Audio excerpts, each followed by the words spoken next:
అస్సలాముఅలైకుం hi everyone. మేమైతే బయలుదేరిపోయాము. మా అత్తయ్య వాళ్ళు ఫోన్ చేసి చెప్పారనమాట, ఎమ్మెల్సీ ఓటు వేయడానికి రమ్మని చెప్పి చోటుని తీసుకొని.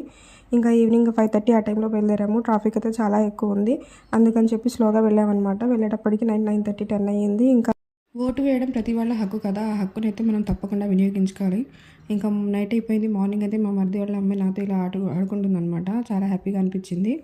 ఆ తర్వాత పిల్లలందరూ టిఫిన్ చేసేసారు. టిఫిన్ చేస్తూ కార్టూన్ అయితే చూస్తున్నారు.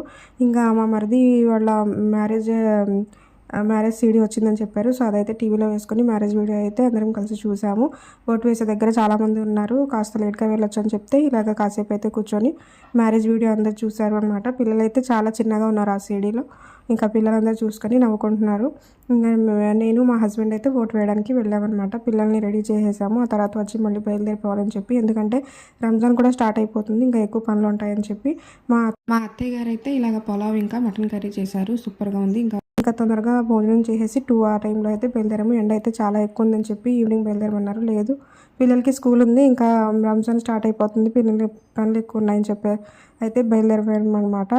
మీలో ఎంతమంది ఎమ్మెల్సీ ఓటు వేయడానికి మీ సొంత ఊరికి వెళ్ళారో కింద కామెంట్ సెక్షన్లో తప్పకుండా కామెంట్ చేయండి. వెళ్ళేటప్పుడు రోడ్లు బాగాలేవు అసలు. వచ్చేటప్పుడు కూడా రోడ్లను చూసి ఇలాగ స్లోగా అయితే బయలుదేరుతూ వచ్చామన్నమాట. రోడ్ల వల్ల అయితే చాలా ప్రాబ్లం అయితే అయిపోయింది. మ్యాక్సిమం జర్నీ అయితే మనకి తొందరగా ఒక 3.5 అవర్స్ 4 అవర్స్ పట్టేది. ఇప్పుడైతే 4.5 అవర్స్ 5 అవర్స్ అయితే పట్టింది.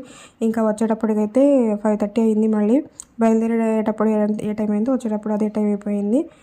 ఇంకా పిల్లలకి స్కూల్ ఉంది కదా అని చెప్పి ఇంకా నా పనులు అయితే నేను స్టార్ట్ చేసేసుకున్నాను. ఇంకా ఒక్కరోజే ఉంది రంజాన్కి అని చెప్పి. ఇంకా మీరు నా వీడియో అయితే నచ్చినట్లయితే ప్లీజ్ ఛానల్ని సబ్స్క్రైబ్ చేసుకొని కామెంట్ చేయండి.